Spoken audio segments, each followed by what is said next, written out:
ñu sawar lool di dalal fii ADIE ak directeur général am ak délégation bi mu àndal yëpp ñu sawar ci dalal leen ci Thiès dalal leen fii ci mairie bi waaye dalal leen fii ci bureau bi nga xam ne bureau Léopold Sédar Senghor la woon président Léopold Sédar Senghor mi nga xam ne moo njëkk a nekk maire Thiès avant muy nekk président de la République bu ñu leen dalalee nag lu tax ñu gën ci sawar mooy dañoo tàmbaleek ñoom ay at a ngi nii di liggéey ci ay naal yoo xam ne amandoo nañ leen ngir fexe ba gën a yëkkati kaaraange jëmale ko ci ñëpp. Gis nañu ne am na liggéey bu yaatu boo xam ne ci ndimbalu président de la République def nañ ko ci wàllu leeral dëkk bi ci wàllu lampadaire solaire waaye dafa amoon solo tamit ci vidéo yi nga xam dina mën a may nit ñi koo xam ne yaa ngi def lu dul noonu ñu mën ko xam en temps réel waaye it dina mën a maye léeg-léeg nit nekk ci danger ñu am ñu ko mën a gis ba mën ko taxaw ndax mën na arrivé nit daanu def malaise fenn foo xamante ni xëy na buñ ko taxaw woon ci lu gaaw xëy na du ca loru te yooyu yëpp vidéo surveillance bi quand même mën na contribuer ci jouer ci côté boobu nga xam ne duñ ko xoolee rek ni lenn la loo xam ne mën nay épier nit ñi ou di leen gis mais mën nañ ko xoolee ni ci côté bi nga xam ne moom lay amal njëriñ doomu aadama yi. yemul ci loolu am na yeneen yu ñu am yoo xamante ni dinaa bàyyi léegi secrétaire général mu xuus ci muy yu ñu jëm ci wàllu maison du citoyen bi ak lépp loo xamante ni jëm na ci wàllu wifi boo xamante ni ñëpp dañ ciy mën a joti rawatina ci fii nga xamante ni mooy promenade des Thiessois ak yeneen yoo xam ne am nañu yéene yaatal leen ci biir dëkk bi tey ji àdduna bi moo toll foofu te citoyens yi kenn ku ci nekk di wut nu mu gën a yombee waaye nu mu gën a wóoree tamit pour xale yi ngir ñu mën a ñoom ñëpp bokk loola nag bokk na ci yi nga xam ne ñun ñu ngi koy fas yéene waxtaan waaye fas yéene ko tamit xaatim ngir mën a tàmbale liggéey bi. ville de Thiès nag am ay mébét ak i soxla yoo xam ne bëgg na ci xuus ak ADIE mu jëm ci loo xam ne jumtukaayu xarale yooyu nga xam mën na dimbale mairie bi ci boppam mën a dimbale tamit service bi nga xam ne moom moo yore état civil ak lépp loo xamante ni ci biir waxtaan yi feeñ na ci ñun fas nañu yéene ginnaaw yi ñu déggoo ba noppi ñu mën a ca yaatal ay waxtaan jërëjëf. EG. Alors d'abord damay gërëm bu baax monsieur le maire Talla Sylla bi nga xamante ne moom moo ñu dalal fii tey remercier équipe am bi yëpp bi nga xamante ne ñu ngi liggéey at yi yëpp tey nag ñëw naa fi ànd ak l'équipe Smart Sénégal nag bu ñu koy wax mooy projet bi nga xamante ne président Macky Sall daf ñu ko dénk pour ñu mën a ñoŋal ni ñu dëkkee ci Sénégal ci wàllu yu bëri rawatina ci wàllu lépp luy sécurité ci suñu gox yeeg goxaan yi donc loolu nag dañ ci liggéey ak force de défense ak sécurité yi pour mën a vraiment surveiller suñu espace yi te loolu nag Thiès am na ci wàllu bu bëri gannaaw Dakar daanaka Thiès moom mooy la deuxième ville qui est concernée donc loolu nag def nañu ko ak autorités yi fi nekk yëpp rawatina le démembrement du ministère de l'Intérieur mais aussi le maire de la ville de Dakar ba tey déployé nañ daanaka caméra yi ñu waroon déployer yëpp au niveau de la ville de Thiès daanaka 65 caméras déployé nañ ko fi donc loolu day jël donc les principales artères maanaam tali yi nga xamante ne ñoo ëpp ci Thiès daanaka tey jël nañu ko pour mën ko superviser pour que lépp loo xamante ne jaarul yoon wala muy ñaawteef force de défense et de sécurité yi dinañ mën a agir à temps réel sans pour autant ñu xaar ba mbir mi xew ñu door a agir donc loolu nag nekk na lu am solo loo xamante ne dinañu ko def en collaboration ak ñëpp parce que am na lu ñuy woowee le centre de commandement boo xamante ne dafay regrouper service yëpp rawatina force de défense et de sécurité mais aussi structure yu mel ni mairie de la ville ñoom ñi nga xamante ne aussi dañ leen jagleel ñu protéger population bi ñu aar leen aar seen vie privée et cetera donc ñoom également nekk nañu ay membres d'office ci cadre de concertation boobu bi nga xamante ne mooy visualiser donc les images au niveau de la ville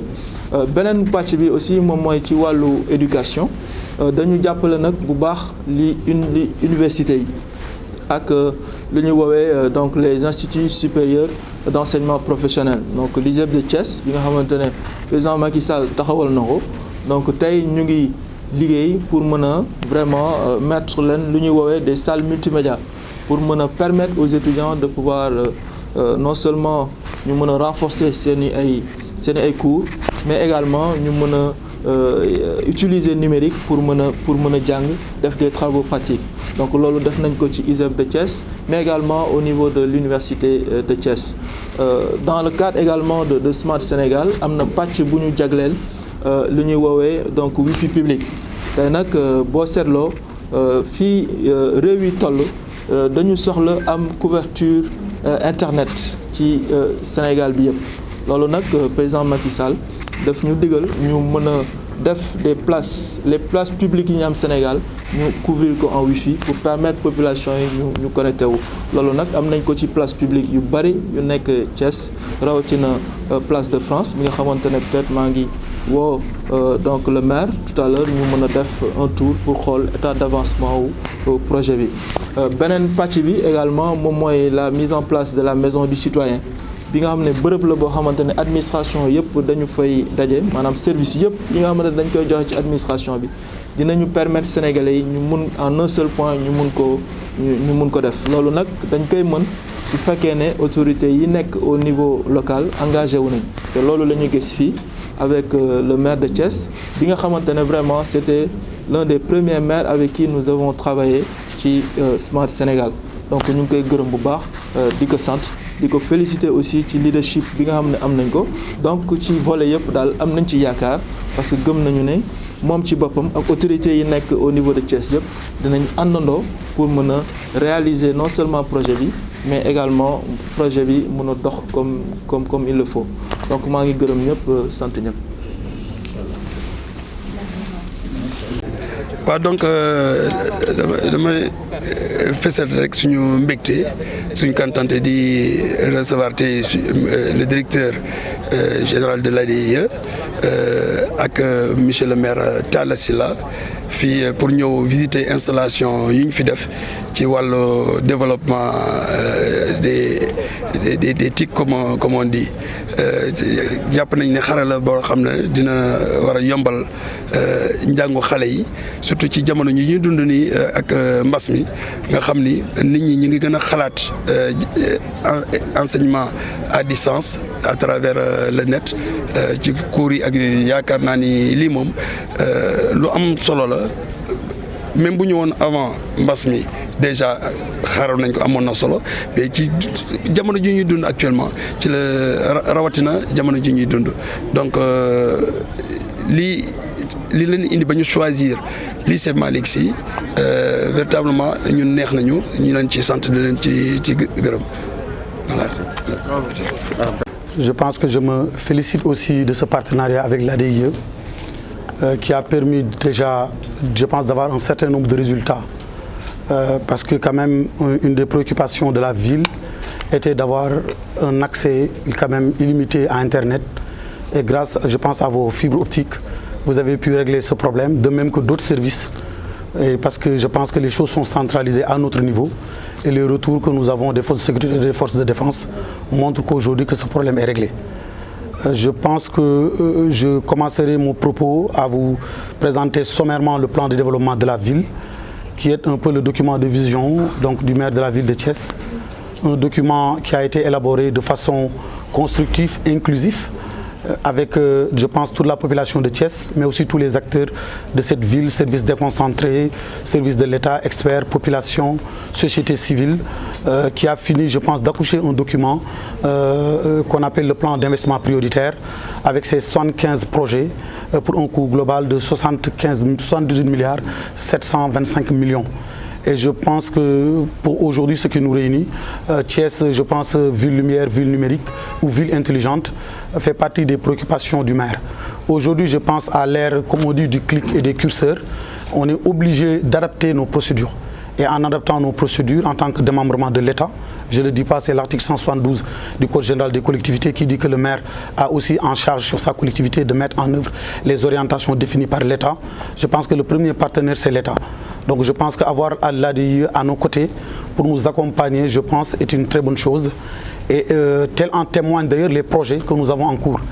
Parce que l'accès à un Internet illimité pour tous, avec cet accès égalitaire, je pense que cet accès transparent, vos installations au niveau de la place de France permettront quand même à cette place qui reçoit des milliers de jeunes de pouvoir se connecter, de créer des liens, mais surtout aussi pourra contribuer aujourd'hui aux efforts de l'employabilité et de cette fracture sociale causée parce qu'on n'a pas accès à ces moyens qui nous permettent de découvrir le monde, mais aussi de tenter sa chance. Je pense qu'aussi sur un autre registre, les caméras de surveillance, tout le monde sait que le maire a des pouvoirs de police administrative. Ces pouvoirs de police administrative, je pense, viennent en amont des pouvoirs de police que nous connaissons, qui consistent à garantir la tranquillité, la sécurité et la salubrité publique, plus la dignité humaine. C'est ce qui pousse le maire à avoir une mission de veille, une mission de sécurité, mais aussi une mission d'action, parce qu'il faudra prendre des actes pour interdire, pour corriger, pour encadrer et surtout pour prévenir. Parce que quand même on est sur un territoire carrefour qui dessert la RN2 comme la RN3, qui dit RN2 route nationale 2, qui dessert Saint-Louis comme qui dessert Touba, etc. Et forcément, je pense que les forces de sécurité et de défense peuvent le dire, qui présente un certain nombre de risques. Et aujourd'hui, je pense qu'avoir ce mur de visionnage permettra, je pense, d'accompagner le travail là. Aujourd'hui, je pense que la maison citoyenne aussi est une innovation parce que encadrer quand même la dématérialisation des procédures avec la technologie nécessaire, avec l'encadrement nécessaire, avec ces protections de données individuelles qui sont chères aux populations parce qu'on a peur, on ne sait pas où partent nos données, et aujourd'hui nous permettre de pouvoir dématérialiser certaines de nos procédures qui reviennent tout le temps, que ce soit l'état civil, que ce soit en matière d'urbanisme, que ce soit en matière de procédures foncières, etc., viennent renforcer des compétences qui reviennent à la ville. Mais aussi, comme dit le maire aussi, on a besoin de ce coaching numérique qui permettra à la ville aussi d'avoir accès, parce qu'on ne peut pas parler sans omettre ce contexte de Covid qui a fini de dire que le mode présentiel est aujourd'hui associé avec le mode non présentiel, et qui dit mode non présentiel dit forcément des outils que nous allons trouver qui vont nous permettre d'être si loin mais si près en même temps pour échanger et mettre en œuvre ces politiques de développement qui sont chères pour le maire de Thiès. Je pense qu'à ce niveau on peut dire qu'il y a un taux de réalisation très satisfaisant sur les projets que nous avons en cours. Et sans aussi oublier et féliciter, je pense, cette accessibilité, monsieur le directeur, de vos collaborateurs qui, je pense, accompagnent et puis nous permettent de démultiplier des expériences d'autres collectivités, je pense, que ce soit des collectivités du Sénégal comme d'ailleurs, au niveau, je pense, de Thiès, qui fait partie toujours de vos villes pilotes, parce qu'on dit que c'est des projets quand même qui sont destinés à l'ensemble du territoire, mais on a cette chance, je pense que c'est une baraka pour le maire, qu'à chaque fois, ces projets, je pense que la ville de Thiès est intégrée, que ce soit l'identification numérique des personnes. Aujourd'hui, on sait que qui pose énormément de problèmes, et sans ça, on ne peut pas parler de démocratie locale, on ne peut pas parler de développement territorial, parce que maîtriser son territoire, c'est forcément maîtriser ses données, et qu'on compte sur vous aussi pour nous aider à avoir ces données. Parce que face à nos partenaires qui ont effectivement beaucoup de moyens pour payer des données et de l'expertise, ces données-là, souvent nous comptons sur l'État pour les avoir. Je pense que nous aider à avoir nos bases de données, à maîtriser notre territoire, je pense que c'est des choses qu'on attend aussi de vous. Et pour dire que les 3 projets que nous avons actuellement, que ce soit la maison du citoyen, que ce soit accès à Internet à la place de France, les fibres optiques, ça je pense que c'est très bien, tel que aussi les vidéos surveillance, je pense que nous sommes très satisfaits du niveau d'exécution de vos projets. Vos collaborateurs passent nous voir de temps en temps pour apprécier les actes qu'il faudra poser. Le maire en tout cas a donné des instructions, cette administration que j'ai la chance de diriger, en tout cas se tient prêt à vos côtés pour toute disposition nécessaire et complémentaire à tenir pour l'aboutissement de ces projets au nom des populations de la ville, sous bien sûr le leadership de son maire. C'est ce que je voulais rajouter. Merci.